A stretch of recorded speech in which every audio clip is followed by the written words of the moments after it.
नमस्कार, आप सभी का स्वागत है स्टार सिटी न्यूज़ में। मैं इस वक्त दिल्ली के विश्वास नगर विधानसभा पूर्वी दिल्ली लोकसभा में मौजूद हूँ और साथ ही हमारे प्रवीण कुमार तनेजा जी हैं जो कि महासचिव हैं जिला कृष्णनगर कांग्रेस कमेटी से। आइए इनसे सीधी बात करते हैं।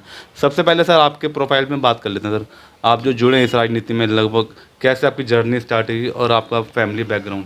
सर हमारा फैमिली बैकग्राउंड ही कांग्रेस से रिलेटेड है। हमारे पिताजी भी कांग्रेस की सेवा में रहे हैं और 2015 में उनका इंतकाल हो गया है। और मैं भी 1985 से, जब एच.के.एल. भगत जी थे तब पहली बार प्रशस्ति पत्र मिला था और मैं भी तब से कांग्रेस का एक सिपाही के रूप में अपनी अनवरत सेवा देता आ रहा हूँ और आज भी कांग्रेस के लिए समर्पित हैं हम लोग। अच्छा सर, जैसे 15 साल शीला जी की सरकार रही, फिर उसके बाद आम आदमी पार्टी का एक नया विकल्प के रूप में दिल्ली में आज तीसरी बार बनी सर, तो क्या वजह है? मतलब कांग्रेस की परिस्थितियाँ जो आज डाउनफॉल पे दिल्ली में, इतना डेवलपमेंट होने के बावजूद भी जनता उन कामों को भूल गई, फ्री की तरफ जा रही है आज।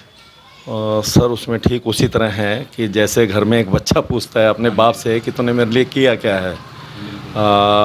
हमारी कांग्रेस की सरकारों ने शायद अपने काम के उपलक्ष्य में मतलब उतनी एडवर्टाइजमेंट, उतना मतलब प्रोपेगेंडा नहीं किया जितना कि आज की आने वाली सरकारें जनता की कमाई के पैसे को अननेसेसरी उड़ाई जा रही हैं प्रचार के रूप में। वो काम कम और प्रचार ज़्यादा कर रही हैं। जबकि शीला दीक्षित जी के टाइम में कॉमनवेल्थ गेम हुआ, मैक्सिमम पुल बने, अंडरग्राउंड्स बने, रेड लाइट फ्री हुई, जितना काम उन्होंने किया।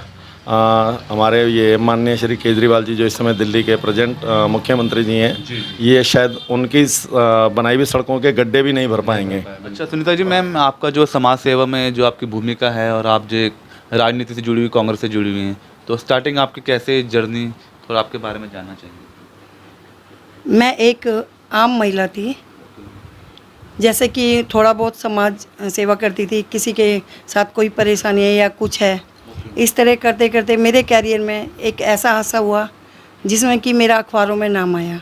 और ये नाम पढ़ के डॉक्टर नरेंद्र नाथ जी उस टाइम एक निगम पार्षद की तैयारी कर रहे थे 98 में, तो उन्होंने मेरा नाम अखबार में देखा और वो मेरे घर आए। तो उन्होंने कहा कि बेटे मैं इलेक्शन लड़ रहा हूँ, आपको मेरे साथ में जुड़ना। सेवा जैसे आप कर रहे हैं तो किस किस तरह की सेवा दे रही हैं आप? जैसे कि महिला हैं जो काफ़ी वृद्धा होती हैं, उनकी आंखें बनवानी, या हॉस्पिटल में उनको कोई नहीं जानता, उनको ले जाके दवाई वगैरह दिलवाना। जैसे कि कोई भी जिनको बच्चों का एडमिशन करवाना है और महिलाओं से जुड़ी जो भी समस्या है वो उस पर मैं हमेशा काम करने के लिए तैयार रहती हूँ। 2024 के चुनाव को लेकर कैसी तैयारी चल रही कांग्रेस? तैयारी कांग्रेस का एक एक कार्यकर्ता बहुत सक्रिय रूप से है और मुझे पूरा विश्वास है कि अगर ईमानदारी से चुनाव हुआ तो निश्चित रूप से जो अभी जो फ्रंट बना है इंडिया नाम से, हाँ जी बिल्कुल, उसकी जीत निश्चित होगी और सरकार उन्हीं की बनेगी। अगर इन्होंने ईवीएम में गड़बड़ी कर दी, क्योंकि मैं तो हमेशा मानता रहा हूँ कि ईवीएम से चुनाव नहीं होना चाहिए, क्योंकि इनकी पॉलिसी है। ये क्या करते हैं कि चुनाव में पब्लिक का जो है दिमाग इस तरफ ना जाए कि भाई ईवीएम में कोई गड़बड़ी नहीं है, तो क्या करते हैं कुछ स्टेट ये अपोजिशन वालों को दे देते हैं और जो बड़े बड़े स्टेट है वो अपने पास रख लेते हैं। और मेन टारगेट इनका लोकसभा का होता है और लोकसभा में ये जो है पूर्ण बहुमत से ये आ जाते हैं, क्योंकि ये दिखाना चाहते हैं कि जो ना अगर ईवीएम में गड़बड़ी होती तो इस स्टेट में ये क्यों जीत गए जो है। और तो मेरा अपना मानना है कि अगर ईमानदारी से चुनाव होगा तो निश्चित रूप से कांग्रेस और उनके सहयोगी दल जो जीत करके आएंगे। तो राहुल गांधी जी भी लगातार, अब जैसे भारत जोड़ो यात्रा भी की थी और लगातार वो धरने प्रदर्शन भी कर रहे हैं, तो क्या लगता है जनता पसंद कर रही है राहुल जी को? तो देखिए, वैसे तो कांग्रेस में एक से एक नेता पड़े हुए हैं, लेकिन मेरी व्यक्तिगत जो सोच है वो ये है कि राहुल गांधी जितनी मेहनत कर रहे हैं, अगर ये बाकी के लोग भी उतनी मेहनत कर दें तो मैं समझता हूँ कि भारतीय जनता पार्टी 50 साल भी सत्ता में नहीं आ सकती। आज लगातार महंगाई भी बढ़ रही है सर, तो जनता याद कर रही कांग्रेस के पुराने कार्यकाल? सर बिल्कुल है, क्योंकि उस समय मेरे को याद है कि 2009 में 28 रुपये का क्रेट आता था टमाटर का, और आज आप देख रहे हैं 280 पार, 200 रुपये तेल, 80 रुपये गोभी, 30 रुपये प्याज, 30 रुपये आलू। तो ये दिन देखने की तमन्ना थोड़ा ना थी किसी। मणिपुर में जो सर हादसा हुआ आपने देखा 2 बहनों के साथ, और लगातार देश में भी जो अपराध बढ़ता है सर, लोगों की जो मानसिकता मतलब अपराध की तरफ जा रहा है, छोटी छोटी बात पे अपराध हो रहे हैं सर, तो इस पे कुछ कहेंगे सर?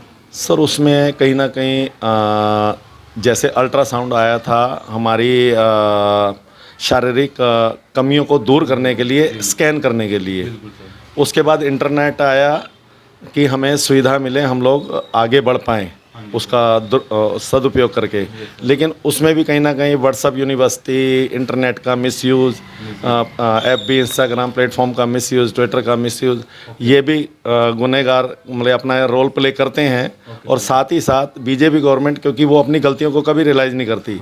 हमारे कांग्रेसी बड़े नेताओं पर जब भी एलिगेशन लगे तो ऊपरी कमान ने उनको मिनिमम टाइम में डिसीजन लेते हुए उनके रेजिग्नेशन ले लिए, जबकि बीजेपी में ऐसा कोई सिस्टम नहीं है कि वो अपने मंत्रियों की गलती को मान लें। अगर बंगाल में छोटा सा कोई उपद्रव होता है, वजह कोई भी रही हो, तो वहाँ केंद्रीय बल भेजा जाता है, राष्ट्रपति शासन की डिमांड की जाती है। जबकि मणिपुर पिछले 4 महीनों से जल रहा है। अब पता चला है कि 2 स्त्रियों को मतलब जिसे नारी सम्मान कहा जाता है, स्त्री सम्मान हमारे देश की पहचान है, उनको नग्न अवस्था में घुमाया गया है। तो आप समझ सकते हैं कि बीजेपी गवर्नमेंट की बेशर्मी और उसकी नीतियाँ कैसी होंगी। शायद हम लोग कांग्रेसी को छोड़िए, हम आम आदमी भी नहीं समझना चाह रहे कि आफ्टर ऑल बीजेपी की एक्चुअल पोजीशन है क्या और वो क्या चाहती है देश से। जैसे आप जो भी कर रही हैं सेवा भाव, या आप जो राजनीति से जुड़ी हैं, तो क्या आपका पूरा फैमिली बैकग्राउंड भी आपको पूरा सपोर्ट देता है मैम? जी नहीं, शुरू में तो मैंने बहुत झेला। अच्छा उस झेलने की वजह से मेरे घर में मेरे ससुर जी ने बड़ा हंगामा करा अच्छा कि ये क्या सोनिया गांधी बनेगी, अच्छा आप इसको बाहर निकाल ले हो। तो मेरे घर वाले ने मेरा साथ दिया। ओके ओके उन्हों के ही कारण मैं आज राजनीति में हूँ। और डॉक्टर साहब का मेरे पे पूरा आशीर्वाद रहा है। उन्हें राजनीति मैंने उन्हीं से ही सीखी है। तो मैम 2024 के चुनाव आ रहे हैं, तो क्या लगता है आपको इस बार कौन बनेगा प्रधानमंत्री? देखो, ये जो सरकार बनी, इनकी ईमानदारी पे ही लोगों ने वोट दिए थे, मगर जो इन्होंने वादे करे थे वो एक भी वादा इनका पूरा नहीं हुआ। और इनके राज में जो सबसे बड़ी जीत थी, 3 तलाक वाला महिलाओं के लिए इन्होंने वो करा था। उसके बाद में इन्होंने महिलाओं की सुरक्षा के लिए बोला कि बेटी बचाओ और बेटी पढ़ाओ। तो इनका वो तो बिल्कुल नहीं है। आप आज देखो बेटियों का क्या हाल हो रहा है, हमारे देश की खिलाड़ियों का क्या हाल हो रहा है। ये तो बिल्कुल भी नहीं सोचते कि महिलाओं के लिए हमें क्या करना चाहिए। तो उसी के कारण हम सोच रहे हैं कि 2024 में बदलाव हो, सरकार बदले। मैं भी राहुल गांधी के साथ पदयात्रा में बदरपुर बॉर्डर से और आश्रम तक पैदल चला। उनके साथ जो है मैंने जो उनके अंदर जज्बा देखा, लोगों से मिलने का उनका व्यवहार देखा, वो बहुत ही सराहनीय है कि इतना बड़ा नेता, चाहे वो गंदे मैले कुचले कपड़ों में हो, चाहे मतलब वो कितना भी गरीब लग रहा हो, चाहे कितना भी अमीर हो, हर आदमी से एक सा व्यवहार, उनको गले मिलना, उनसे बात करना, ये राहुल की एक बड़ी खासियत मैं मानता हूँ। और मैं समझता हूँ कि राहुल जैसा नेता इस आज की तारीख में मुझे उससे बड़ा कोई नेता लगता नहीं है। अच्छा प्रवीण जी, थोड़ा आपके बारे में बात कर लेते हैं। थोड़ा आप समाज सेवा भी कर रहे हैं, और क्या क्या कर रहे हैं, मतलब आप संस्था से जुड़कर कोई सेवा दे रहे हैं? सर मैं उत्तराखंड की ह्यूमन राइट्स में ईस्ट दिल्ली का प्रेसिडेंट भी हूँ।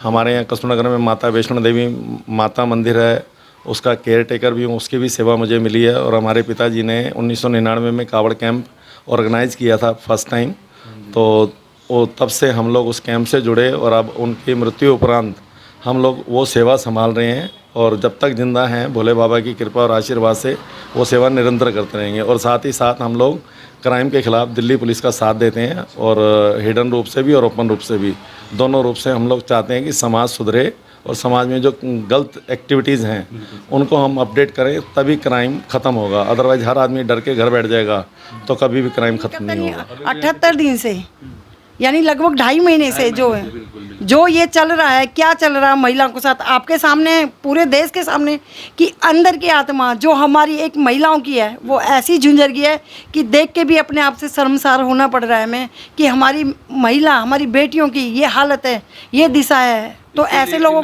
लगातार कांग्रेस ने इसका विरोध प्रदर्शन भी किया। बिल्कुल, देखो हम कर रहे हैं और करते रहेंगे जब तक उनको, तो ऐसा लॉ एंड ऑर्डर बनना चाहिए कि जैसे ही वो दिखाई दे रहे हैं उनको उड़ा देना, उड़ाना नहीं चाहिए, तड़पा के उनको ऐसी सज़ा देनी चाहिए कि ज़िंदगी में वो क्राइम करना भूल जाए, महिलाओं के साथ बदतमीजी करना भूल जाएं। अच्छा, कल का मैम राहुल गांधी जी का धरना प्रदर्शन भी है जनता मंदिर पे, तो इस पे आप कुछ कहना चाहेंगे? जी बिल्कुल, हम सत्याग्रह के लिए बैठे हैं और जब तक हमारे आला कमान हमें आदेश देंगे और हम बैठे रहेंगे, राहुल जी के निर्देश पे हम चल रहे हैं और देश में आने वाले प्रधानमंत्री के रूप में भी उन्हें देख रहे हैं, क्योंकि उनमें जितनी हिम्मत है हर जगह पहुंच जाना, हर जगह करना, वो फोटो सेशन नहीं करते हैं, वो पब्लिक के साथ में बैठते हैं, पब्लिक से बात करते हैं, पब्लिक की समस्याओं को सुनते हैं। और आज आप चलता फिरता उदाहरण अभी का है सोनीपत का, जो कि महिला कितनी खुश होकर उनके घर से गई हैं।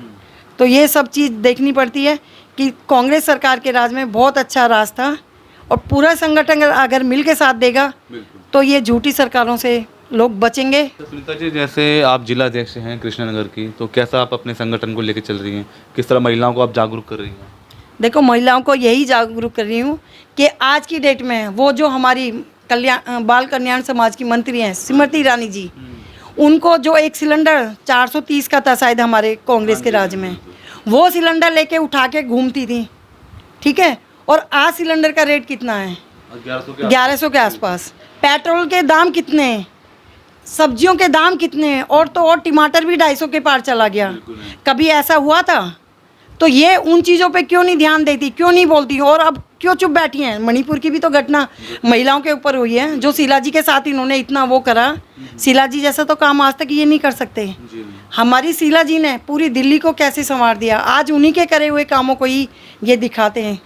और देश के जो खिलाड़ी थे उनके साथ क्या हुआ, उनके भी उनको जमानत मिल गई कल। तो ये कितने उसकी बात है कि खिलाड़ी भी दुखी है, जो देश का मान और गौरव है हमारी देश की खिलाड़ी, उनके साथ भी यही हुआ। तो महिला तो कहीं भी सुरक्षित नहीं है।